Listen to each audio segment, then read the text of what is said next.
खत्म कर देना चाहिए? रिपील या रिफॉर्म? सुधार या रोक? बदला या बदलाव? अमन पवार कांग्रेस पार्टी से, सुप्रीम कोर्ट में सीनियर एडवोकेट अमन लेखी जी हैं, डॉक्टर रिजवान अहमद है, अनुराग भदौरिया हैं और गौरव भाटिया मेरे साथ हैं। अमन भाई, अब आपके पास आ रहा हूं, कांग्रेस पार्टी से अमन लेखी, अमन पवार मेरे साथ है। अमन जी, फिर सवाल ये उठ रहा है कि मतलब क्या भारत तेरे टुकड़े होंगे ये देशद्रोह है या नहीं है? या अफजल हम शर्मिंदा है तेरे कातिल जिंदा है ये देशद्रोह है या नहीं है? या चिकन ने काटने की ये तो देशद्रोह है ना अमन भाई? देखिए अमन जी, बड़े साधारण शब्दों में मैंने शुरू में आपको ये बताया था कि किस तरीके से इस कानून का दुरुपयोग भाजपा के कार्यकाल में हुआ।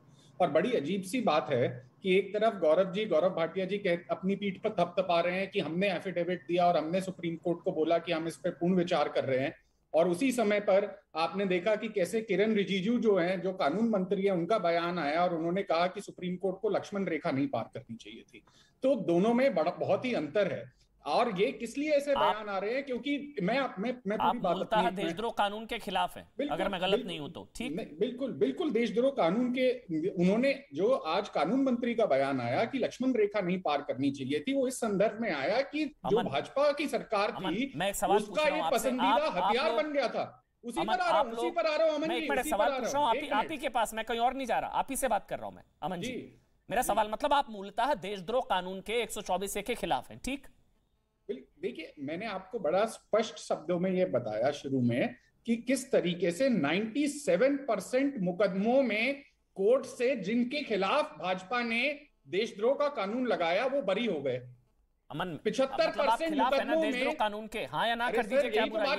यही तो बात बता रहा हूं कि दुरुपयोग जब जिस कानून का लोगों की आवाज दबाने के लिए किया जाएगा, तो उस कानून के ऊपर पूर्ण विचार करने का जो आज आपकी सरकारें नहीं कर रही है अमन, ये भी तो भाजपा के द्वारा ही बना है। आप लोग देशद्रोह कानून के खिलाफ हैं, तो आपकी सरकारें क्यों थोक में देशद्रोह कानून लगा रही हैं? हमने अपने मैनिफेस्टो में लिख करके दिया 2019 में। बिल्कुल सही बात है, मैंने वो मैनिफेस्टो, बिल्कुल सही बात है। मेरा सवाल है अमन, मेरा सवाल, एक मिनट सवाल सुन लीजिए अमन। खारिज किया जाना चाहिए। बिल्कुल सही आप कह रहे हैं, बिल्कुल सही कह रहे हैं। आप लोगों ने देशद्रोह कानून खत्म करने की मांग की, मैनिफेस्टो में इसका जिक्र भी किया था, और मूलतः आप लोग देशद्रोह कानून 124 के खिलाफ है, ठीक है?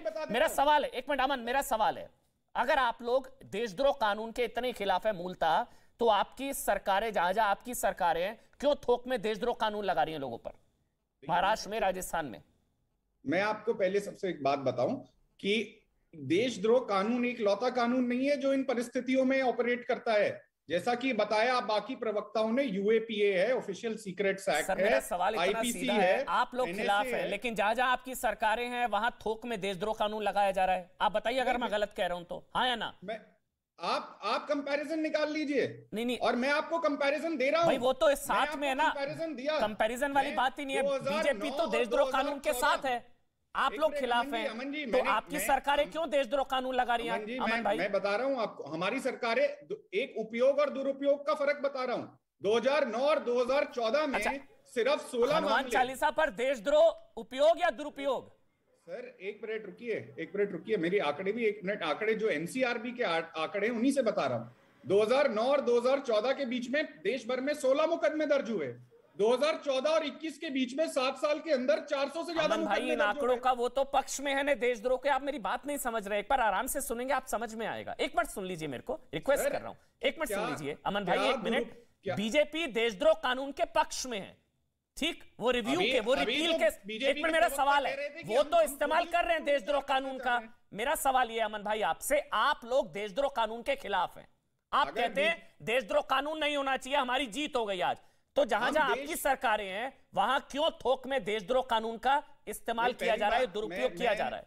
ये मेरा सवाल। स्पष्ट कर देता हूं कि हम देशद्रोह कानून के दुरुपयोग के सख्त खिलाफ है, दुरुपयोग के खिलाफ। तो महाराष्ट्र में गलत लगाया, राजस्थान में गलत लगाया, कहीं थोक में इस्तेमाल नहीं किया जा रहा। वो जहां केसेस हैं, जहां पर, अगर जैसे आपने अभी एग्जांपल दिया, अगर कोई कहता है कि हिंदुस्तान तेरे टुकड़े हो तो देशद्रोह कानून लगना चाहिए, पर क्या इसका मतलब है कि आप जर्नलिस्ट पे जो हनुमान चालीसा पर देशद्रोह है उसके ऊपर लगे? हनुमान चालीसा पर 124 से सही है नहीं कि सरकार की पॉलिसीज, उनकी नीतियों की आलोचना करने पर देशद्रोह? महाराष्ट्र में आपकी सरकार है ना, महाराष्ट्र में आपकी सरकार है ना अमन जी? क्या इसका मतलब है कि जो स्टूडेंट्स आप सुन नहीं रहे, महाराष्ट्र में आपकी सरकार है ना, पकड़ के बंद कर देना चाहिए? महाराष्ट्र में आपकी सरकार है ना?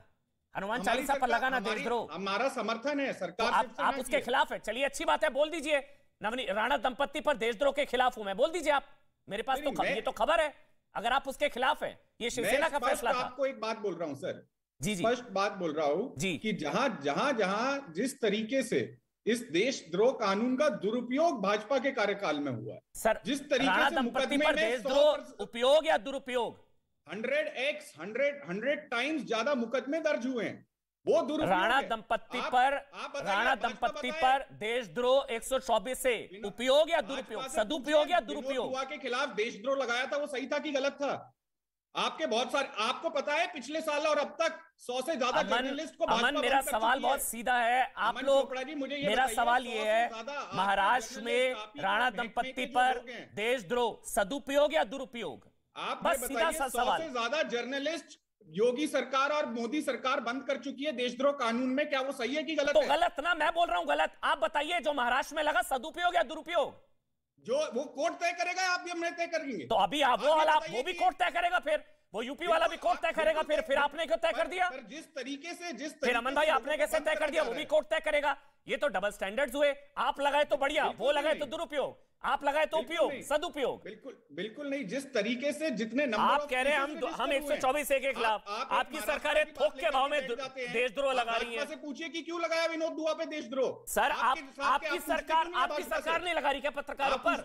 वो लगा रहे हैं तो गलत, वो लगा रहे हैं तो दुरुपयोग, आप लगा रहे हैं तो सदुपयोग। सवाल पूछने की क्या सर, आप लगा रहे हैं जर्नलिस्ट को बंद कर चुकी है भाजपा, आप उनसे क्यों नहीं? आप क्या कर रहे हैं भाई? वो तो कह रहे हैं वो देशद्रोह कानून के साथ हैं, आप कह रहे हैं खिलाफ है। अभी तो उनके प्रवक्ता कह रहे थे कि हमने बोला सुप्रीम कोर्ट को स्टे करने के लिए, वो रिव्यू के लिए बोला है, असलियत बाहर निकल रिव्यू के लिए बोला है, रिपील के लिए नहीं बोला। आप समझ ही नहीं पा रहे डिबेट। सर, रिपील और रिव्यू में फर्क होता है, मेरी बात सुनिए, रिपील और रिफॉर्म में फर्क होता है। अमन भाई, बात बताइए, रिपील रद्द, रिफॉर्म बदलाव, आप समझिए क्यों गुमराह कर रहे हैं? खैर चलिए, सेंट्रल गवर्नमेंट का कानून है, सेंट्रल गवर्नमेंट को वापस लेना है, आप ये सवाल स्टेट से पूछ रहे हैं। अगर आप सब लोगों को इतना ही वो है तो आपको तो समर्थन करना चाहिए सुप्रीम कोर्ट के इस फैसले का। सर, मैं तो सुप्रीम कोर्ट के फैसले के साथ हूं, लेकिन आप किधर हैं? साथ हैं, खिलाफ हैं? अगर आप खिलाफ हैं तो आपकी सरकारें क्यों थोक के भाव में देशद्रोह लगा रही हैं? एक सवाल का जवाब नहीं दे पा रहे हैं आप। महाराष्ट्र में आप देशद्रोह लगा रहे हैं, राजस्थान में आप देशद्रोह लगा रहे हैं, वो सदुपयोग है। मैनिफेस्टो में पत्रकारों पर देशद्रोह आप लगाएं तो सदुपयोग, वो लगाएं यूपी में लगे तो दुरुपयोग। सरकार से पूछिए, ऑपोजिशन से सारी जिंदगी सवाल पूछेंगे क्या? सर, उनसे भी तो पूछ रहा हूं, अब आपसे 2 सवाल पूछ लिए, अब यहां पे भी लग जाएगा देशद्रोह। मैंने आपसे सवाल पूछ लिया, देशद्रोह लग जाएगा। महाराष्ट्र में लगा दिया, देशद्रोह लग गया।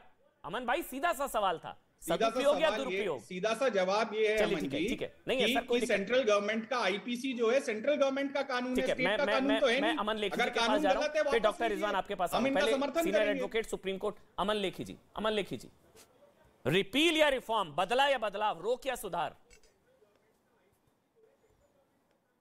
नहीं, रिफॉर्म इफ एट ऑल, मेरे हिसाब से तो सेंट्रल गवर्नमेंट का एफिडेविट था बिल्कुल गलत था।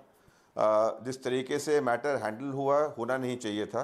पहले बहस पे डिले हुआ और फिर एफिडेविट हुआ कि ये कॉलोनियल वेस्टीज के लॉज को हम रिकंसिडर कर रहे हैं, और अगले ही पैराग्राफ में उन्होंने सेडिशन की बात करी।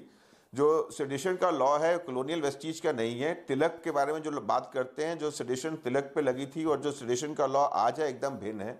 और जो लॉ सुप्रीम कोर्ट ने केदारनाथ ने बोला था वो कंसिस्टेंट है आर्टिकल 19 और 21 के साथ, क्योंकि ये कन्फ्यूजन सेंट्रल गवर्नमेंट ने खुद क्रिएट करी, ये मान के कि ठीक है इसका दुरुपयोग हो रहा है, हम कॉलोनियल वेस्टीज के लॉज को हम रिकंसिडर करना चाहते हैं। उन्होंने एक अपॉर्चुनिटी दे दी कोर्ट को ये ऑर्डर पास करने की। कोई कोर्ट ने बोला जिसने ये लॉ इम्प्लीमेंट करना है वो खुद ही बोल रहा है कि इस लॉ को चेंज करने की ज़रूरत है, क्योंकि लॉ को चेंज करने की ज़रूरत है, लॉ को रोक लगा दो।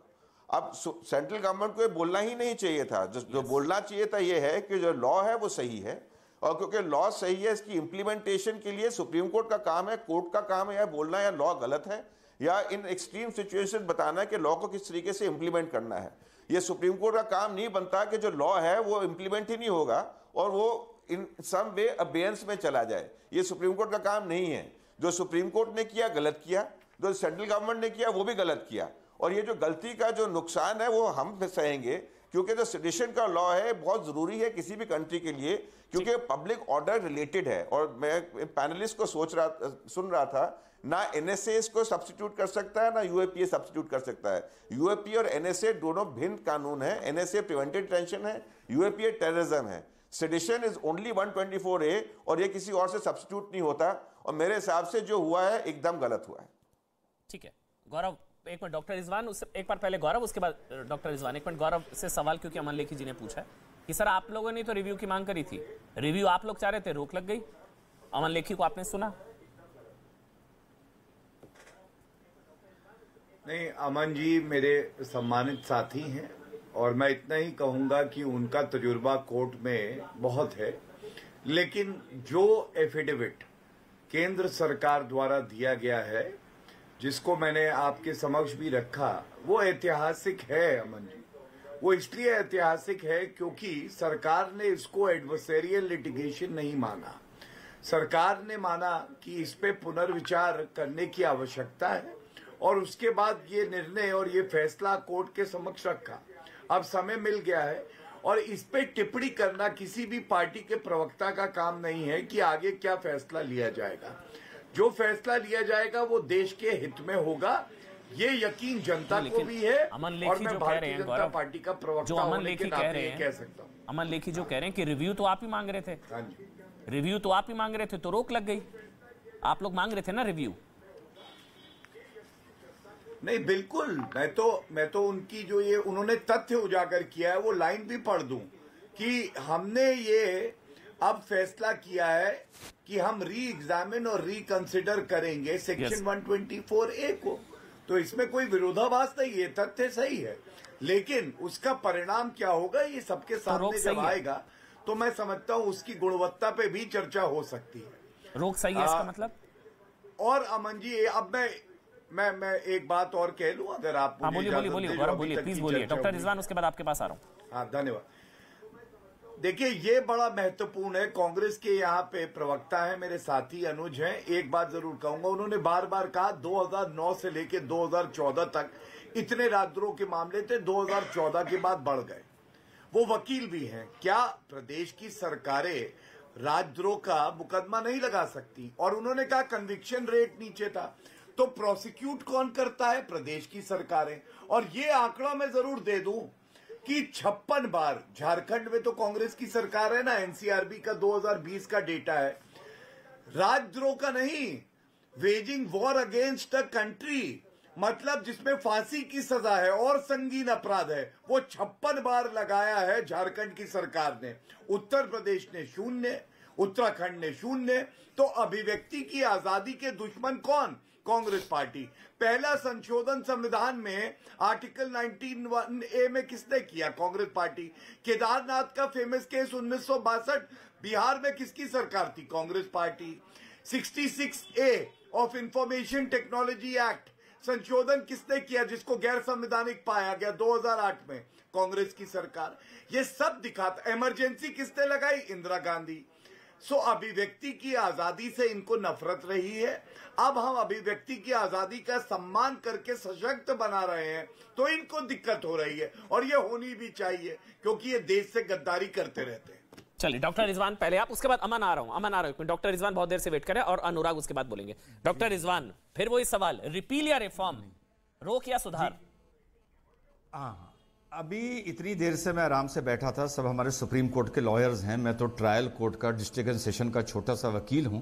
लेकिन कभी कभी भाई साहब, अमन भाई, लॉ में ऐसा होता है, हम छोटे वकीलों को डिस्ट्रिक्ट एंड ट्रायल कोर्ट में बहुत सी ऐसी कानून की चीज़ें देखने को मिलती हैं जो सुप्रीम कोर्ट तक जाते जाते छट जाती हैं या छन जाती हैं। बात हो रही थी कि 2007 से 2014, 2014 से 2019, 1987 में एक आर्टिकल आया था अभी कुछ दिन पहले। 1987 में गुजरात में 2000 लोगों पर टाडा लगा हुआ था, जिस टाइम पंजाब में इंसर्जेंसी अपने पीक पर थी, और टाडा गुजरात में ज्यादा लोगों पे लगा था बनिस्बत पंजाब के, जिसमें 60 बच्चे थे और एक 80 साल का अंधा था। तो ये तो बात हुई दुरुपयोग की कि वो सब ने किया है। दूसरी बात, सबसे ज्यादा हम जो लोअर कोर्ट में देखते हैं 376 और 377 का दुरुपयोग। आजकल एक औरत जब, with due respect to the feminine gender, जब एक दहेज का मुकदमा लिखाती है, पूरे ससुराल को बलात्कारी बना देती है। ससुर बलात्कारी, जेठ बलात्कारी, साला बलात्कारी, सब कोई बलात्कारी। और हस्बैंड पे क्योंकि बलात्कार का मुकदमा नहीं लगा सकती, अभी दिल्ली कोर्ट में भी इस पे ऑर्डर आया है, उस पर अननेचुरल सेक्स 377 लगा देती है। और जहां तक बात हो रही थी कन्विक्शन रेट की, सेडिशन में तो स्टेट एक मुकदमा चलाता है।